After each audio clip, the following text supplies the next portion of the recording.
ఇక అలాంటిది మనం ఎలా అయితే మాట్లాడుకున్నామో ఇప్పుడు ఆవిడ దగ్గర విడిపోయినటువంటి మాజీ భర్త ఇంకొకరిని పెళ్లి చేసుకున్నప్పుడు ఈ విడిపోయిన మాజీ భార్య ఇంకొకరిని ఎందుకు పెళ్లి చేసుకోకూడదు?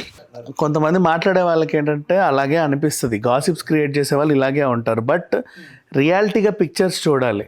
పెళ్ళైన తరువాతే సమంత రంగస్థలంలో లిప్ కిస్ చేసింది. పెళ్ళైన తర్వాత షీఈ్ ఎ ప్రొఫెషనల్ యాక్ట్రెస్, తను ఒక ప్రొఫెషనల్ యాక్ట్రెస్. తన అక్కడ ఆ సీన్ అలా చేయాలి కాబట్టి తను చేసింది. అండ్ అది కూడా మెగా హీరోతో, పెద్ద సినిమా, అందరూ చూసే సినిమా. 10 మంది 10 రకాలుగా ఏం మాట్లాడుకుంటారో అని అనుకోవాలా, నా అత్త మావ తిడతారని అనుకోవాలా. నేను ఈ సినిమా ఒప్పుకున్నాను, ఇక్కడ సీన్ డిమాండ్ చేసింది. సుకుమార్ కూడా కావాలని పెట్టలా, వీళ్ళ మధ్యలో ఏదో పుల్ల పెట్టాలని ఆ సీన్ క్రియేట్ చేయాల, అలా వెళ్ళిపోయింది. అది ప్రొఫెషనల్ యాక్ట్రెస్ ఏంటంటే కథకి ఎంత కావాలో అంత చేస్తారు. ఫ్యామిలీ మ్యాన్ని కూడా అలాగే చేసింది, సిటాడెల్ కూడా అలాగే చేసింది, సుకుమార్ సాంగ్ కూడా, ఐటమ్ సాంగ్ కూడా అలాగే చేసింది, ఓ అంటావా మావా కూడా అలాగే చేసింది. అక్కడ ఆ క్యారెక్టర్కి అది అవసరం కాబట్టి అంతే. ఇప్పుడు ఈవిడ విడిపోయిన తర్వాత మాజీ భర్త ఒకరిని పెళ్లి చేసుకున్నప్పుడు ఈవిడ ఎందుకు పెళ్లి చేసుకోవద్దు అనే క్వశ్చన్ రేస్ చేసి అందరికీ అర్థమవుతుంది.